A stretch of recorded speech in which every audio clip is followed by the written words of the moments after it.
Hello friends, welcome back JP law classes. आज हम हिंदी में समास करेंगे। समास में हम अव्ययीभाव समास को अव्ययीभाव समास करेंगे। और हम स्टार्ट करते हैं आज का सेशन। अगर आपको ये वीडियो पसंद आए तो हमारे चैनल को सब्सक्राइब जरूर करना। समास का शाब्दिक अर्थ होता है संक्षिप्तीकरण, यानी छोटा रूप।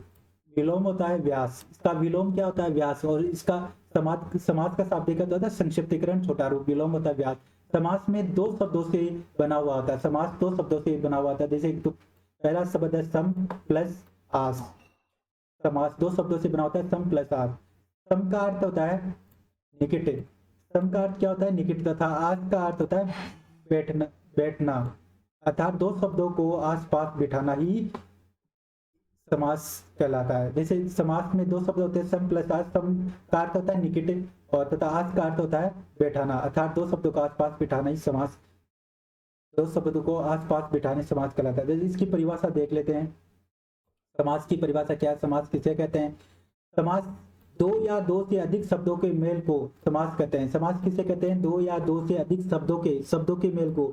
और संधि में क्या वर्ण होता है? संधि में वर्णों के मेल को संधि कहते हैं। और समास में दो या दो से अधिक शब्दों के मेल को हम समास कहते हैं। जैसे नील कमल, नीला है जो कमल। राजपुत्र, राजा का पुत्र। समास में दो या दो से अधिक शब्दों के मेल को समास कहते हैं। और जैसे उदाहरण के नील कमल, नीला है जो कमल, राजपुत्र, राजा का पुत्र।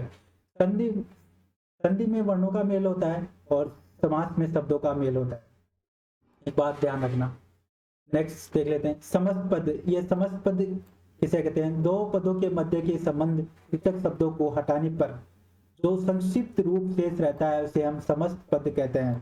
समस्त पद किसे कहते हैं? दो पदों के मध्य संबंध सूचक शब्द को हटाने पर जो संक्षिप्त रूप शेष रहता है। जैसे उस समस्त पद के उदाहरण के लिए देखिए, जैसे पाठ के लिए शाला, ये पाठ के लिए शाला, इसके लिए जैसे विभक्ति चिन्ह को हटाने पर, जैसे के लिए, तो इसमें हटाने पर क्या शेष रहता है? पाठशाला। इसका बनता है पाठशाला। पाठशाला का बनता है पाठ के लिए शाला, ये शेष रहता है पाठशाला। तो ये समस्त पद को हटाने, मतलब ये पाठशाला बनता है। तो समास विग्रह किसे कहते हैं? समास विग्रह सामाजिक शब्दों के बीच के संबंध को स्पष्ट करना, यानी सामाजिक शब्दों के बीच के संबंध को स्पष्ट करना ही समास विग्रह कहलाता है। हमें संधि विच्छेद करते हैं और समास में समास विग्रह करते हैं। तो सामाजिक शब्दों के बीच के संबंध को स्पष्ट करना, यानी बीच के संबंध को स्पष्ट करना ही समास विग्रह कहलाता है। जैसे उदाहरण के लिए राजपुत्र, राजा का पुत्र, ये समास विग्रह हुआ उसका, राजा का पुत्र। जैसे नील कमल का समास विग्रह क्या होगा? नीला है जो कमल। रसोई घर का समास विग्रह क्या होगा? रसोई के लिए घर। नेक्स्ट देखते हैं। समास में दो पदों का मेल होता है। जैसे समास में दो पदों का मेल होता है। प्रथम पद, जैसे पहला जो पद होता है, प्रथम पद को हम पूर्व पद कहते हैं और द्वितीय पद को, दूसरे पद को क्या कहते हैं? उत्तर पद का कहलाता है। प्रथम पद क्या होता है? प्रथम पद को पूर्व पद और दूसरे पद को क्या कहते हैं? उत्तर पद कहलाता है। दो पद मिलकर एक पद का रूप धारण कर लेते हैं। दो पद मिलकर एक पद का रूप धारण कर लेते हैं। दो पदों के बीच में विभक्ति का लोप होता है, विभक्ति का लोप होता है। और दोनों पदों के में कभी पहला पद प्रधान होता है तो कभी दूसरा पद प्रधान होता है। और कभी दोनों पद प्रधान होते हैं। दोनों पदों में कभी पहला पद प्रधान होता है, कभी दूसरा होता है, और कभी दोनों पद प्रधान होते हैं। समास के हम भेद देख लेते हैं। समास के भेद यानी पदों, वैसे तो समास के 6 भेद होते हैं, लेकिन पदों के आधार पे समास के 4 भेद होते हैं। पदों के आधार पे समास के कितने भेद होते हैं? 4 भेद होते हैं। पदों के आधार पे समास के 4 भेद होते हैं। प्रथम पद की प्रधानता अव्ययभाव समास, द्वितीय पद की प्रधानता तत्पुरुष समास, और दोनों पदों की प्रधानता द्वंद्व समास, और अन्य पद की प्रधानता भवीरीय समास। यानी पदों के आधार पर समास के 4 भेद होते हैं। प्रथम पद की प्रधानता अव्ययभाव समास, और द्वितीय पद की प्रधानता तत्पुरुष समास, और दोनों पदों की प्रधानता द्वंद्व समास, अन्य पद की प्रधानता भवीरीय समास। और जो क्रमधारय और द्विगु समास ही तत्पुरुष समास के ही भाग है। तो क्रमधारय और द्विगु समास है वो तत्पुरुष समास के ही भेद होते हैं। समास के 6 भेद, समास कितने प्रकार के? 6 भेद, समास के 6 भेद होते हैं। पहला अव्ययभाव समास, दूसरा है तत्पुरुष समास, तीसरा क्रमधारय समास, चौथा बहुवीर्य समास, और पांचवा है द्वंद्व समास, और छठा है द्विगु समास। वैसे समास के 6 भेद होते हैं, अव्ययभाव समास, तत्पुरुष समास, क्रमधारी समास, और बहुवीर्य समास, और द्वंद्व समास, और द्विगु समास। और पदों के आधार पे समास के, यानी पदों के आधार पे समास के 4 भेद होते हैं। और ये बात ध्यान रखना, एग्जाम में पूछ लेता कि पदों के आधार पे समास के कितने भेद होते हैं, ये 4 भेद होते हैं। और समास के वैसे 6 भेद होते हैं, समास के 6 भेद होते हैं, अव्ययभाव, तत्पुरुष, क्रमधारय, बहुवीर्य, द्वंद्व और द्विगु। आज हम अव्ययभाव समास देखते हैं। अव्ययभाव समास किसे कहते हैं? अव्ययभाव समास का शाब्दिक अर्थ होता है अव्यय हो जाना। अव्यय हो जाना, शाब्दिक अर्थ क्या होता है? अव्यय हो जाना। इस समास में पहला पद अव्यय होता है। इस समास में पहला पद अव्यय होता है तथा प्रधान होता है, और दूसरा पद संज्ञा होता है। दूसरा पद क्या होता है? संज्ञा होता है। इस समास में पहला पद अधिकांश से उपसर्ग होता है। पहला पद अधिकांश क्या है? इसमें उपसर्ग होता है। पहला पद में अधिकांश से उपसर्ग होता है। वही समास में शब्द की पुनरावृत्ति होती है, और शब्द की पुनरावृत्ति होती है। इस समास में शब्द की क्या होती है? पुनरावृत्ति होती है। पुनरावृत्ति होती है। इसमें पहला पद क्या होता है? अव्यय होता है। इस समास का अव्ययभाव समास का शाब्दिक अर्थ क्या होता है? अव्यय हो जाना।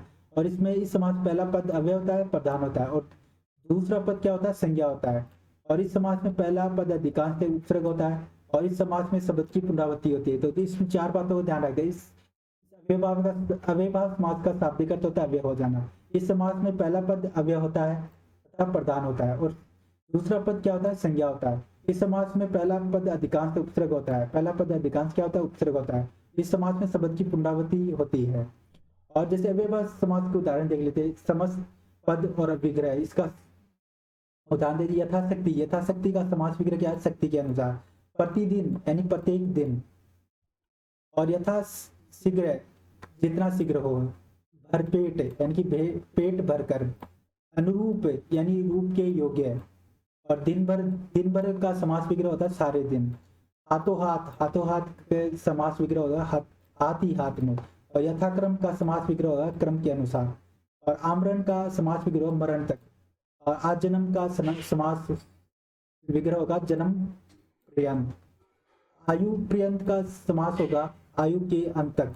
और यथाविधि यानी यथाविधि का समास विग्रह होगा विधि के अनुसार। यथासंभव यानी जितना संभव हो। प्रति क्षण यानी हर क्षण। घर का समास विग्रह होगा प्रत्येक घर यानी हर घर।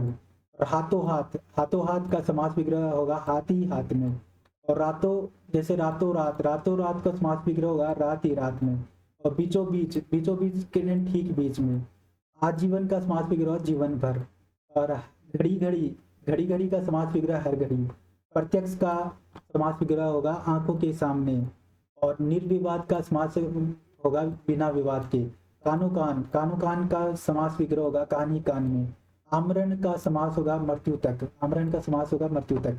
तो गाइस इसके आज हम अव्ययभाव समास कंप्लीट हो गया है। इसका हम एक बार रिवाइज कर लेते हैं अव्ययभाव समास को। अव्ययभाव समास का शाब्दिक होता है अव्यय हो जाना। इस समास में पहला पद क्या होता है? अव्यय होता है, प्रधान होता है। और द्वितीय पद जो दूसरा पद होता है संज्ञा होता है। इस समास में पहला पद अधिकांश से उपसर्ग होता है। इस समास में अव्ययभाव समास में पहला पद क्या होता है? वो उपसर्ग होता है। तो इस समास में शब्द की पुनरावृत्ति होती है। इस बात का ध्यान रखना।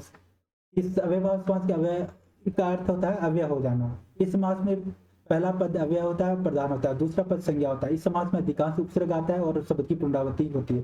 तो गाइस अगर आपको ये वीडियो पसंद आए तो हमारे चैनल को सब्सक्राइब जरूर करना। आगे हम सारे समास के करेंगे। तो गाइस अगर आपको ये वीडियो पसंद आए तो हमारे इस वीडियो को लाइक करें और सब्सक्राइब जरूर करें। Thank you for watching this video.